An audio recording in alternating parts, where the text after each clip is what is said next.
여러분, 신앙생활에 딜레마가 하나 있습니다. 신앙생활의 딜레마란 하나님이 분명히 계시다고 하는데 왜 이렇게 나의 인생과 나의 삶은 버거울까? 하나님이 살아계신다는데 왜 이렇게 힘들까? 아니, 나는 일편단심 하나님께 집중하고 있는데 왜 내 생활은 예수 믿기 전이나 이후나 특별한 변화를 잘 모르겠어? 오히려 왜 하나님을 잘 섬기며 믿고 있는데 나는 사람들로부터 이상한 취급을 받게 될까? 아니, 피부적으로 내 삶은 왜 이렇게 어려워져 가는 것이지? 저는 아주 가까이 있는 목사님 한 분이 자녀가 쓰러져서 혼 상태에 있다가 깨어나서 그래도 이제 조금씩 기억을 되돌아오는 그 은혜 앞에 참 감사하다, 정말 감사한 일이야 라고 그 감사가 가슴에 묻히기도 전에 또 한 분의 목사님의 자녀가 큰 사고를 당하여서 운명을 했습니다. 도대체 왜 우리에게는 하나님이 살아계시다면서 왜 정말 충격적인 사건들과 일들은 쉼없이 다가오는 것일까? 도대체 하나님이 살아계시기는 하는 것일까? 내가 이렇게 충성하고 내가 이렇게 봉사했는데 이게 뭘까? 이게 뭐지? 내 인생 속은 거 아닐까라고 생각이 드는 그 딜레마 속에 있을 때에 신앙은 대혼란스럽습니다. 사랑하는 성도 여러분, 성경에 이 욥의 아내가 나오는데요, 이 욥기서를 보면 욥이 당대에 아주 큰 부자였다고 합니다. 오늘날에 아마 대기업 정도 못지않은. 그래서 그는 호화로이 그렇게 생활을 했었고 그가 하나님과의 관계도 참 잘했던 것 같아요. 매일 하나님 앞에 번제를 드릴 정도로 하나님 앞에 예배하며 또 지인들을 초청해서 함께 축하 만찬을 함께 나누고 그렇게 하나님과의 관계, 사람의 관계를 참 잘했던 사람이고 정말 어렵고 힘든 사람들도 물론 많이 도와줬을 것 같아요. 근데 하루아침에 말입니다, 충격적인 사건들이 일어납니다. 갑자기 자식들이 다 몰살당합니다. 자연재해로. 여러분, 그뿐만 아니라 갖고 있는 모든 재산들이 다 사라져버리고 말았습니다. 짐승이 재산이거든요. 근데 수많은 짐승들이 그냥 자연재해로 다 폐사를 했습니다. 오늘날로 말하면 사업이 왕창 망한 거죠. 여러분, 내 자식이 내 눈앞에서 사라진 것처럼 그걸 충격을 받아들이기란 정말 어려운 일입니다. 그래서 저는 정말 새벽마다 개척하고 지금까지 올곧게 계속 기도하는 게 있습니다. 누가 뭐라고 무슨 말을 하고 이 기도가 기복신앙이니 어쩌니 누가 무슨 어떻게 평가든 난 상관없다. 하나님, 우리 성도들 천당 갈 때 순서 있게 가게 해주세요. 그 기도가 무식하게 들릴지 모르지만 나는 우리 성도들의 눈에서 피눈물 나는 그 모습을 바라보고 싶지 않다. 이건 목회자에게도 예외는 안 해요. 여러분, 이런 일을 당했을 때, 아니 여러분의 가정에 그런 일을 당했을 때 도대체 하나님 살아계시나? 우리는 우리의 것이 손해보거나 우리의 것이 사라지거나 우리의 것이 자취로 옮겨져 버리면, 아니 우리는 승진만 안 해도 못하면 하나님 섭섭하다고 하잖아요. 여러분, 왜 세상이 이럴까요? 이럴 때 여러분 흔들리지 않았어요? 여러분, 수험생들 말이에요. 시험 끝나고 나면 어머니들 새벽기도를 안 나와요. 새벽기도 시험 보기 전에 열심히 나와요. 그런데 주일날도 안 나오는 경우가 있어요. 왜요? 얘가 좋은 대학을 못 갔다는 거예요. 도대체 내가 하나님 앞에 기도했는데 하나님이 어떻게 이럴 수 있느냐는 거죠. 여러분, 이럴 때 여러분 신앙의 딜레마 일어나지 않아요? 목사들 예외는 아니라니까요. 목사에게도 20년 되면 저는 한 1만 명 모일까 그랬어요. 근데 많이 모이고 조금 모이는 건 중요한 건 아닌데 사실은 일편단심 하나님께 집중했는데 그래 섭섭해 라는 생각이 들 수도 있지 않을까요? 제가 왜 이 얘기예요? 드니까 얘기를 했어요. 욥의 아내가 하나님이 안 믿어지는 거예요, 한순간에. 그래서 뭐라는 줄 아세요? 재산 날라갔죠? 내 자식 죽었죠? 심지어 모든 함께 있었던 사람들이 내 거지 되니까 다 뿔뿔이 흩어졌어요. 정말 외로움 속에 있어요. 그때 남편의 꼴을 보니까 남편은 더군다나 또 병까지 들었어요. 대책이 없어요, 대책이. 병이라도 안 들어야 다시 재기를 하던 다시 회복을 하던 그 소망이라도 있잖아요. 그 남편까지 다 병들었어요. 이거 어떻게 해요? 도대체 하나님 제대로 믿는다고 하는 남편이 이 꼴, 이 모양이 됐으니 어떻게 받아들일 수 있겠어요? 아내 입장에서. 그래서 뭐라 그런 줄 아세요? 내 하나님을 저주하고 찢어라. 이게 욥의 아내의 이야기였어요. 죽으라는. 도대체 하나님 계심이 이러냐는 거죠. 여러분 어떠세요? 여러분 여기와 다르세요? 정말 솔직해지자고요. 여러분 직장에서 승진 안 되면 하나님 계시냐 안 계시냐 원망하지 않아요? 여러분 애가 좋은 대학 못 가면 그 때문에 교회 안 나오고 그러진 않아요? 여러분이 주식 투자한 거지만 여러분 주식이 올라가지 않았고 깡통 기자 됐다고 여러분 하나님 원망하지는 않으셨어요? 아니 나는 온전하게 그거와 상관없이 하나님 앞에 일심으로 헌신하고 충성했는데 왜 내 모양은 그냥 그래요? 갈등되지 않았어요? 욥의 아내는 말이에요. 욥의 아내는 하나님을 사실 안 믿었어요. 믿어지지 않아요. 그래서 그런 반응이 나올 수밖에 없고요. 욥은요 하나님을 그 와중에도 믿고 있었어요. 그래서 뭐라고 아내에게 말하냐면 어리석은 여자요 주신 이도 하나님이시여 취하신 이도 하나님이신데 내 말이 어리석은 여자와 같다라고 말을 해요. 다윗의 형편이 지금 욥이 당하는 고난처럼 그렇게 그 가운데 거하게 되었어요. 다윗은 사울 왕의 눈밖에 나서 죽음의 위협까지 느끼게 되었어요. 그래서 그가 도망다닙니다.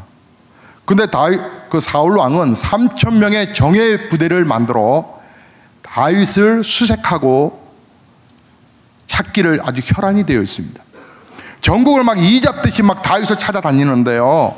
그런데 다윗이 피하다가 피할 것이 없어서 적군의 나라인 블레셋으로 도망을 갑니다.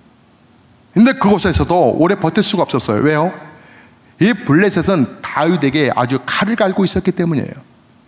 다윗이 예전에 그들이 다윗 그 블레셋에 정말 그들이 자랑스럽게 여기는 골리앗이라고 하는 장군이 있었는데 한 방에 슉 끝내버렸거든요. 철천지 원수인 거죠. 블레셋의 입장에서 보면 다윗은 정말 받아들일 수 없는 거죠. 그래서 다윗이 성장해 가는 그 과정과 그것을 다 알고 있었어요. 저 사람 데이빗 저기 있다. 그래서 이것이 또 소문이 나기 시작하는 것을 알고 다윗이 또다시 피할 길을 또 찾아요. 그 광야 속에서 하나의 동굴을 발견하게 되는데 그것을 굴이라고 그 굴 속에 숨어 들어갑니다. 여러분 동굴이 그렇잖아요. 그런데 굴 속에 갇힌 그 굴인 정말 짐승들이 이 아주 사나운 짐승들이 잠시 기거하다가 또 먹을 것이 없으면 또 이렇게 나가서 또 다른 이렇게 하다가 또 어느 날 갑자기 들어올 수도 있는 그러니까 이 동굴은 짐승들이 거하는 그런 동굴이었거든요. 맹수들이요. 자, 4절 말씀을 보면 그 힌트를 알 수 있어요. 자, 4절 말씀 한번 보겠습니다. 57편 4절 말씀 다 함께 한 목소리 읽겠습니다. 내 영혼이 사자들 가운데서 살며 내가 불사르는 자들 중에 누웠으니 곧 사람의 아들들 중이라.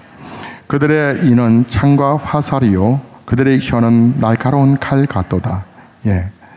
사자들 가운데 거하는 그 동굴, 맹수들이 거하는 그 동굴. 근데 야사에 의하면 그 동굴은 입구는 아주 작다라고 그래요. 아둘람 굴이라고 하는, 아굴라 굴이라고 하는 이 굴이 입구는 작지만 그 쭉 들어가다 보면 크게 한 광장이 나오는데 100여 명 정도 거할 수 있는 그런 광장이 나온다는 거예요. 근데 이제 굴을 따라 이렇게 쭉 들어가는 거죠. 예전에 성지순례를 제 2차 올해 가을쯤이나 겨울방학 때쯤 갔으면 좋겠는데 지금부터 잘 준비를 해서 10주년에 성지순례를 간 적이 있었죠. 그때 아주 재밌는 일이 하나 있었어요. 이집트에서 이제 이스라엘로 넘어가는 거예요. 넘어가는데 그 관광 가이드가 한국인들만 가는 코스가 하나 있다는 거예요. 한국인들만. 그래서 잠시 들렸다 가겠다는 거예요. 그 장소가 어디냐면 이제 그 홍해바다를 건너기 전에 그쪽에 홍해 쪽에 이렇게 유황이 뿜어 나오는 그런 그러니까 불가마 찜질방 같은 곳이 있다는 거예요. 그래서 정말 그곳에 차를 세우고 들어가게 됐는데 입구가 기어 들어가야 돼요. 기어 들어가야 되는데 그 기어 들어가는 거 한 20m 정도 이렇게 들어가야 돼요. 정말 이렇게 걸어갈 수 있는 곳이 아니에요. 그냥 숨이 턱턱 막히죠. 유황 냄새 얼마나 강해요. 뭐 열기가요 한 45도 뭐 그 정도 되는 것 같아요. 막 후끈하는데 근데 그래서 쭉 들어가 보니까 이렇게 온천욕 같이 그렇게 되어 있어요. 또 넓은 곳이 나오더라고요. 그곳에서 유일하게 즐기는 사람이 하나 있었어요. 수많은 사람들 가운데서 조금 더 버텨서 더 이상 못 있겠다 하고 막 김양희 권사님 막 기어 나왔어요. 막 저도 막 이리저리 나왔는데 끝까지 버티고 즐기는 사람이 하나 있었으니 비밀입니다. 그런데요, 그 굴이 갑자기 생각난 거예요. 여기에 지금 다윗 숨어 들어갔던 이 굴 속에 말이에요, 이 굴이 쭉 들어가다 보면 이렇게 광장이 나온다고 하는 말을 인식을 할 수 있겠어요. 그 당시에 정말 삶이 피폐된 사람들, 정말 어디서든지 간에 명함 내밀기는 정말 속상하고 삶에 상처받은 사람들, 그 사람들이 그 안에 기어 들어가 있었던 거예요. 그런데 100여 명 정도가 있는 그 공간적인 부분을 또 하나 또 뚫고 들어가 보면 거기에 또 그 정도의 공간이 또 하나 있다는 거예요. 2개의 굴이 또 있는데 그 안에서, 그런데 거기에 벌써 사람들이 상처받고 삶에 포기된 사람들 그 안에 있었던 거예요. 다윗이 그곳을 들어간 그곳은 어떤 곳이라고요? 짐승들이 거하는 곳, 정말 인생의 막장 같은 사람들이 들어가는 그곳. 그런데 성경을 또 한 군데를 보면 성경에 사울 왕이 다윗이 어디쯤에 있다고 하는 것을 인접 보고를 받은 후에 그가 직접 사울을 잡으러 나옵니다. 경호원들과 더불어서 사울이 다윗을 잡으려고 오는 그 즈음에 다윗은 이 아굴람 굴 속에 딱 숨었는데 그 근처에서 찾지를 못하는 거예요. 그런데 사울 왕이 용변을 보기 위해서 그 조그만 굴 속으로 들어갑니다. 그 굴에는 지금 다윗이 숨어들어 있는 것도 모르고 말해요. 다윗도 그 다윗을 보위하는 그 경호원들 있잖아요.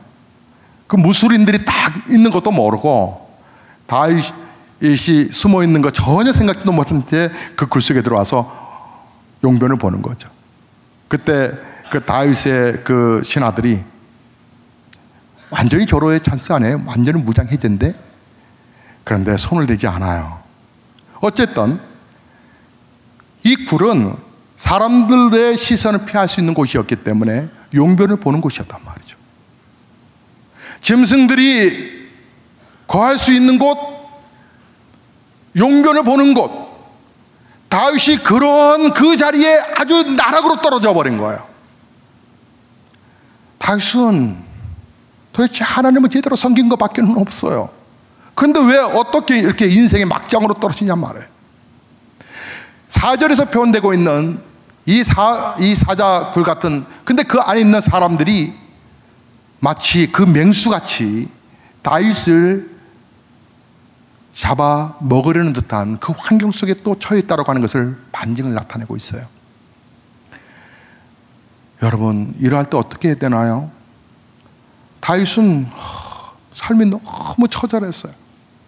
나는 하나님 온전히 섬긴 것밖에 없어요. 나는 하나님 제대로 섬기려고 했던 것밖에 없어요. 근데 왜 인생에 이런 막장으로 떨어져야 되느냐는 거예요. 그래서 그가 슬퍼하면서 1절부터 3절에 보면 하나님 앞에 토로합니다. 먼저 1절부터 2절까지만 먼저 보시지요. 자, 57편 1, 2절 다 함께 읽겠습니다. 하나님이여, 내게 은혜를 베푸소서. 내게 은혜를 베푸소서. 내 영혼이 주께로 피하되 주의 날개 그늘 아래에서 이 재앙들이 지나가기까지 피하리이다. 내가 지존하신 하나님께 부르짖으며 곧 나를 위하여 모든 것을 이루시는 하나님께로다. 아멘. 고백하는 거예요. 하나님, 어찌합니까? 하나님, 저 너무 힘들어요. 하나님, 난 너무 버거워요. 주님, 나를 도와주세요. 그저 다윗이 할 수 있었던 것은 기도밖에 없었던 거예요. 주님의 날개 아래, 그늘 아래 저를 품어달라고, 하나님 나를 회복시켜달라고 다윗은 한동안 그렇게 기도를 합니다. 그러다가 다윗의 마음에 이것은 아니다라는 생각이 들었습니다. 하나님은 여전히 나와 함께 하시는데, 하나님은 여전히 나와 함께 하시는데, 나와 함께 계시는데 내가 울고 불고 괴롭다고 힘들다고 나 어떻게 하냐고 이렇게 하기만 해서는 안 되는 건 아닐까? 너무나 절망적이고 현실은 너무나 슬픈 지경이고 그 누구도 없는 처절한 환경이고 그런 비참한 그 가운데이지만 이건 아닌 것 같아. 왜? 하나님은 살아계시니까. 순간 다윗의 가슴이 뛰기 시작했어요. 어떤 생각이 든 것입니다. 그래, 나 그거 할 거야. 그래, 나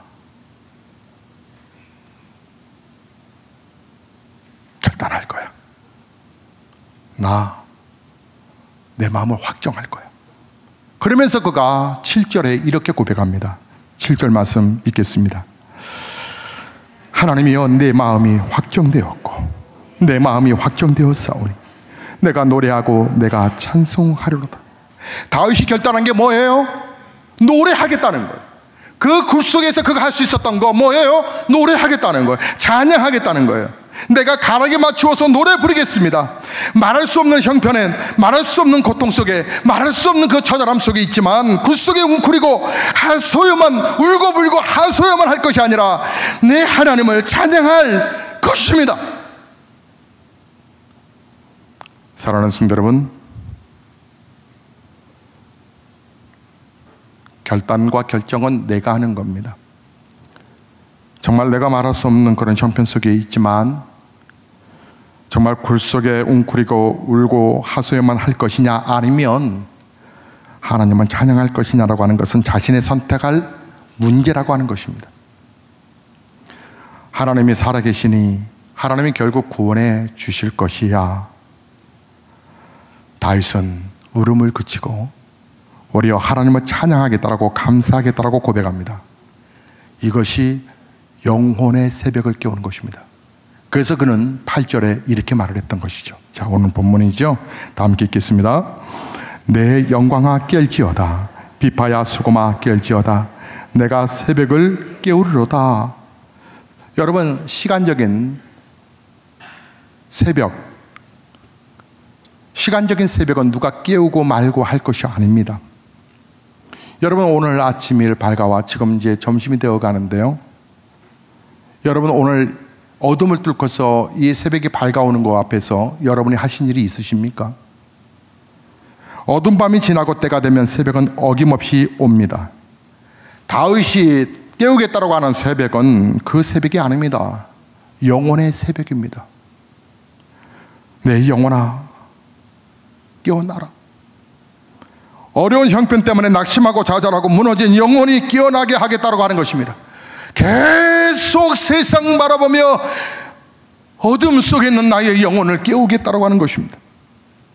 그렇습니다. 새벽은 시간만 지나면 반드시 오게 되어 있지만, 시간적인 새벽은 그렇게 내가 어떻게 막는다고 막을 수 있는 것도 아니고, 내가 재촉한다고 해서 시간 타임이 옮겨지는 것은 아니나, 영혼의 새벽은 내가 결정할 수 있는 겁니다.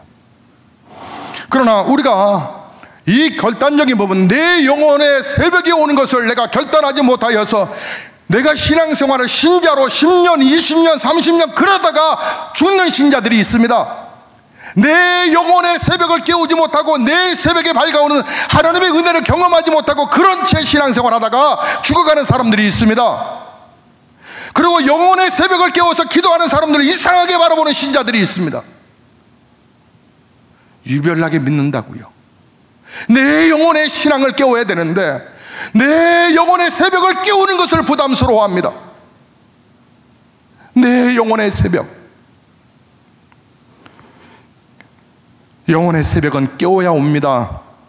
절망, 분노, 두려움에 잠긴 영혼은 깨우지 않으면 여러분, 한 주도 한 달도 1년, 10년 그렇게 갇혀 있다가 끝나는 것입니다. 영혼의 새벽은 여러분 금방 올 수 있습니다. 이미 빛대신 하나님이 다스리고 계시기 때문에. 그래서 다윗은 굴 속에서 그가 확정했다라고, 내 마음을 확신하고 정했습니다. 확정했습니다. 내가 확정하고 확정하였으니 흔들리지 않겠다는 것입니다. 내가 계속 이 사람 바라보면 화가 치밀고 저 사람이 생각하면 막 열이 맺히고, 내 환경이, 내 생활이 도대체 내가 하나님을 위해서 했던 일들이 모두가 다 공수표 같고 도대체 무엇인가 이렇게 막 화가 날 때에도 다시는 흔들리지 않겠다라고, 내 마음을 확정하고 확정하겠다라고 고백했던 것입니다.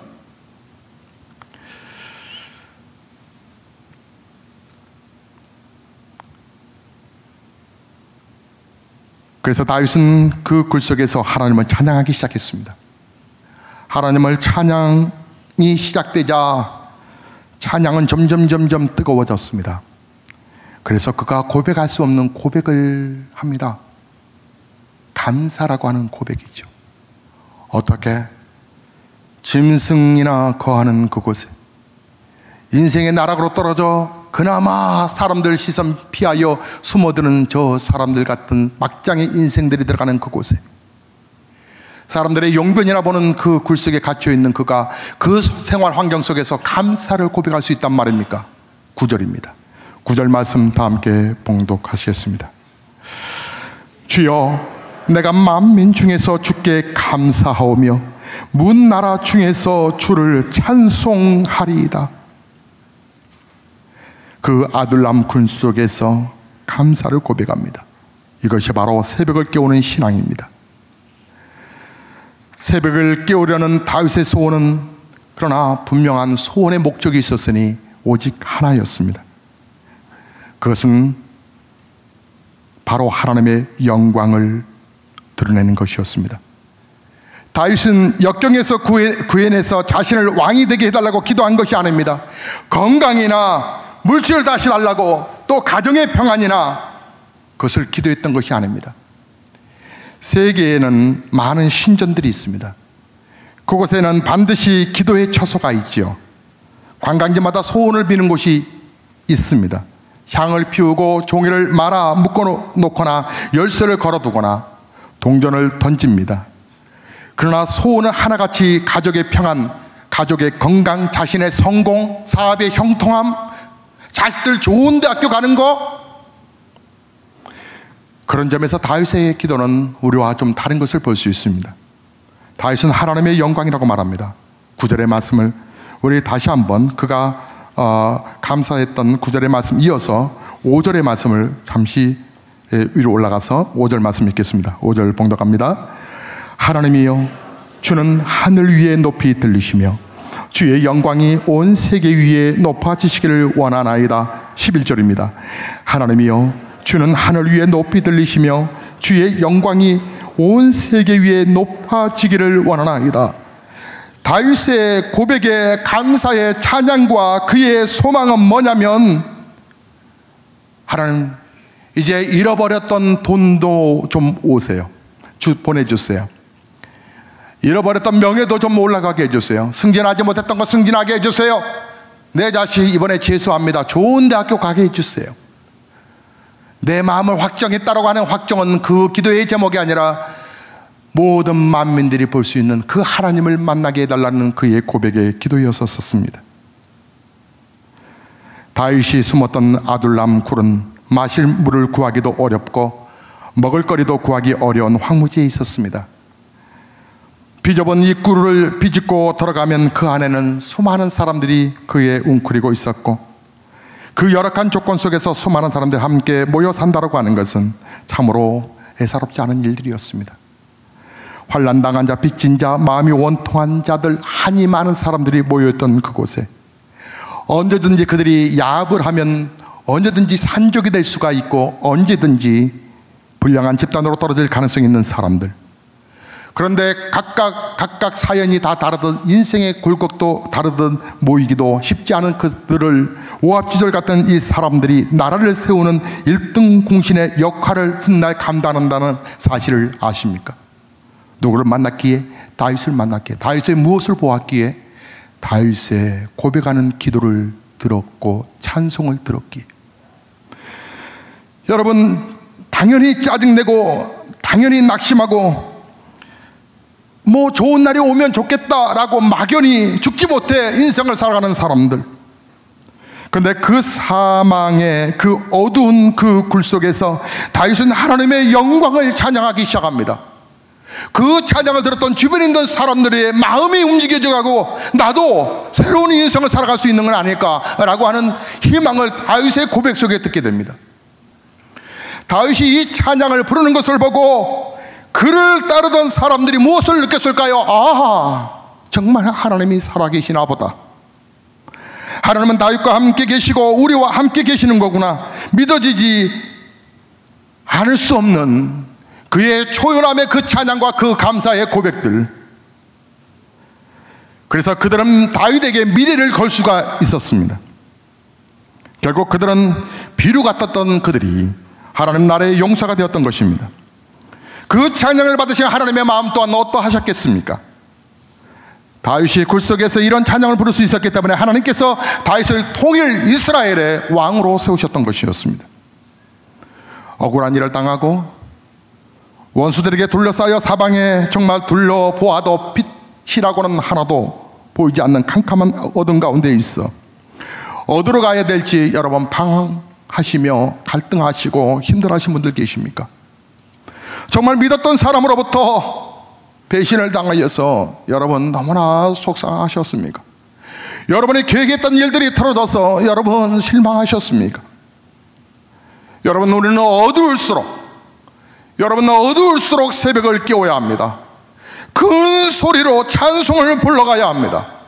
우리 속에 어떤 어둠 속에서도 큰 소리로 부를 찬양이 있습니다. 그것이 바로 우리 성도들에게만 주신 하나님의 놀라운 사랑의 선물인 것입니다.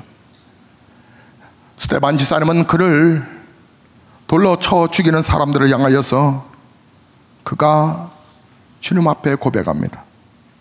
주님, 저들이 뭘 몰라서 그래요. 오히려 스데반 지사님은 돌 던지는 자를 축복했다라고 말합니다. 그 이유는 그가 돌에 맞아 죽어가는 그 순간에 그가 하늘을 우러러 하나님의 영광을 보았다라고 말을 하는데, 그때 예수님께서 일어나, 하나님 보좌에서 계셨던 우리 예수가 일어나 스데반 지사님을 주목하고 있다는 사실을 보았기 때문입니다. 우리가 주님을 닮아가자라고 하는 것은 주님의 시선을 의식하자라고 하는 것입니다. 그때 스데반 집사님이 바로 살아계신 주님을 눈앞에서 보았기 때문에 그들을 축복할 수 있었습니다. 우리의 삶이 지금도 버겁습니다. 하지만 그래도 변함없이 주님을 우리가 섬기며 주님의 그 길을 가야 되는 이유는 바로 우리 주님이 우리에게 은혜를 베풀어 주셨기 때문입니다. 여러분, 여러분이 죽고 난 다음에 천국 가는 길에 여러분이 들어선 상상을 한번 해보십시오. 지난 금요일 저녁에 우리 김감난 집사님 올해 85세가 되셨답니다. 그분이 그날 생일인 날에 그분이 2년 전에 쓰러지셨습니다.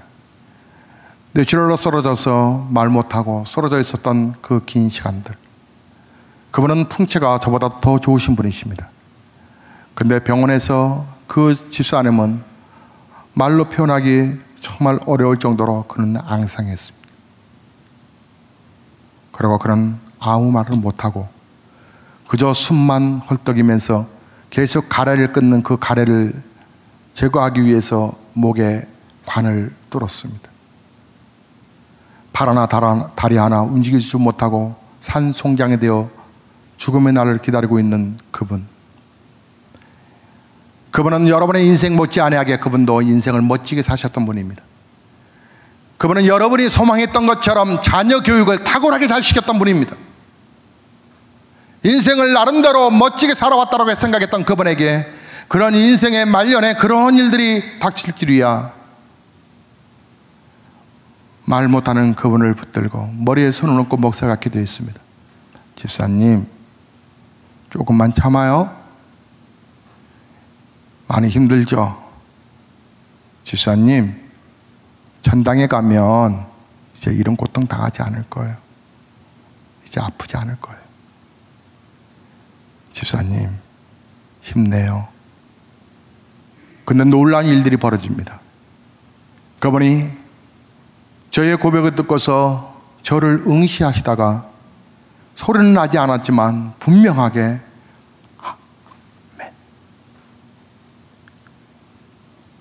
하나님 우리 성도를 지켜주세요. 하나님 나라 갈 때까지. 사랑하는 성도 여러분, 우리가 왜 예수를 믿는 줄 아십니까?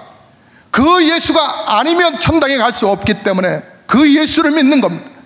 하나님 천국 갈 때까지 우리 성도 지켜주세요. 그 성도가 마무리 인생을 잘 마감하기를 바라면서 신방을 같이 간 아내에게 제가 이런 말을 부탁을 했습니다. 내가 혹이라도 이런 일들이 벌어질 수도 있지 않겠어? 그러면 나를 절대로 수술시키거나 그러지 마. 거룩한 하나님의 부르심을 그대로 받고 싶어. 그렇게 노후에 시간을 보내는 것은 너무 고통의 아픔이라고 생각이 들었어요. 여러분, 우리가 천국 가는 길에 어떤 생각이 들까? 돈 생각이 들까? 좀 더 돈을 더 모아둘 걸. 여러분, 성공하지 못한 거, 여러분이 좋은 스펙이 없었던 거, 그 아쉬워서 아쉬워라고 여러분 생각이 들 것 같습니까? 여러분, 내가 어떻게 이 천국 가는 길에 이렇게 접어들 수 있게 되었나? 이 놀랍다. 그거 외에는 아무것도 안 될 거예요. 예수님의 보혈 그 은혜 때문에 춤을 추고 감격스러울 거예요. 그런데 여러분, 그때 찬송하시겠어요? 사업 실패 때문에 구원받을 기계가 되었다라고 여러분 실패를 감사할 고백으로 바꿀 수는 없을까요? 여러분이 여전히 병들어 있지만 여러분이 병든 속에서 그래도 하나님을 의지하여 하나님을 찬양할 수 있다고 하는 것 때문에 여러분 그 하나님을 만날 수 있다는 것 때문에 여러분의 그 병든 것이 감사가 될 수는 없을까요? 여러분의 사랑하는 아내가 여러분을 배신하고 여러분의 남편이 여러분을 배신하고 여러분이 가까이 있었던 사람들이 여러분을 등쳐먹고 그렇게 여러분의 상처를 줬다 할지라도 그 상처 때문에 내가 하나님 앞에 나올 수 있었다면 그 상처 앞에 감사를 고백할 수는 없을까요? 내가 퍼부어도 끝없는 그 깨진 독과 같은 그렇게 끝없이 언제까지 부어야 되나? 교회를 세워가기 위하여 나는 언제까지 헌신해야 되나? 하면서도 주 앞에 나오는, 그리고 내가 그 앞에 기도할 수 있다는 것 때문에 그 교회 앞에 감사할 수는 없을까요? 내 자식이 이렇게 속썩여도 그래도 내 옆에 있어주니 감사가 아닐까요? 오늘 2부 예배 드리고 나서 우리 집사님의 아들이 외박을 나왔다고 왔어요.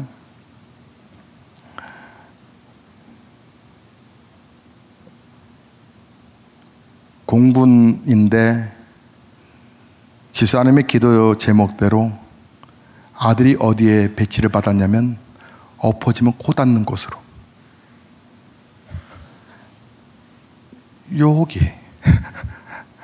여기에요. 정말 여기. 차로 가면 15분 20분이면 충분히 가는 거. 여기. 우리는 교회 안에 전통이 하나 있어요. 아이들이 초등학교 들어가게 되면 가방을 사주는 전통이 있었는데 그거는 요즘 선물로 대신했어요. 왜냐하면 요구들이 점점 요구가 커져가고 있어요. 가방을 바퀴 달린 거 사달라, 또 어디 패션거 다 사달라, 어디 메이커.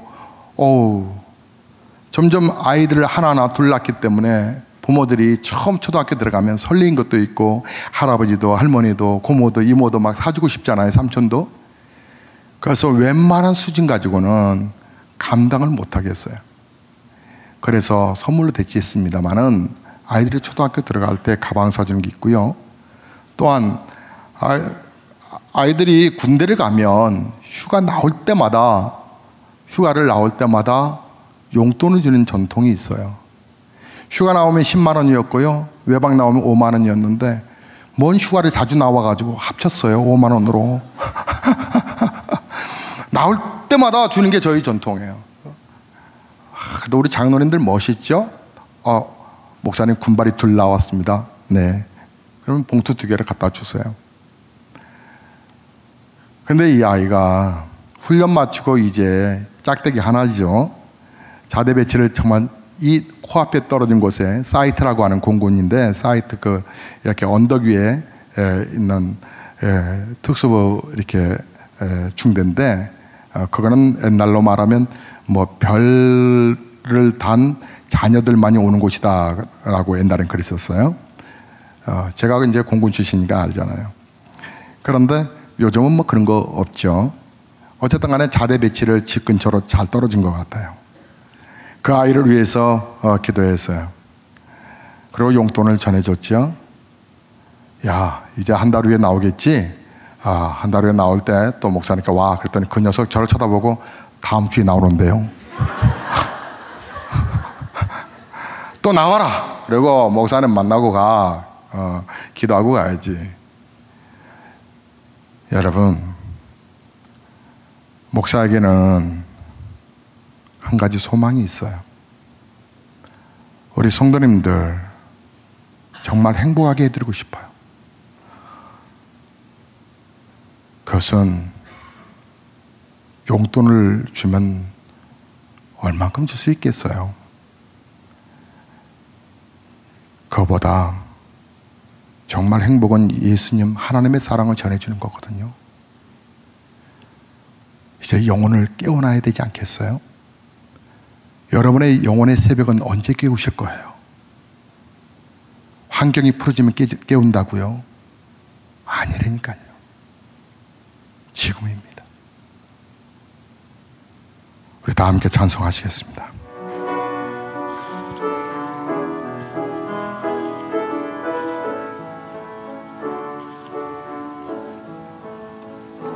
내가 만민 중에 오 주께 감사하며 주님을 찬양하리. 열방 중에서 주의 인자는 커서 하늘에 위에 질리는 넓은 궁창에 이르나니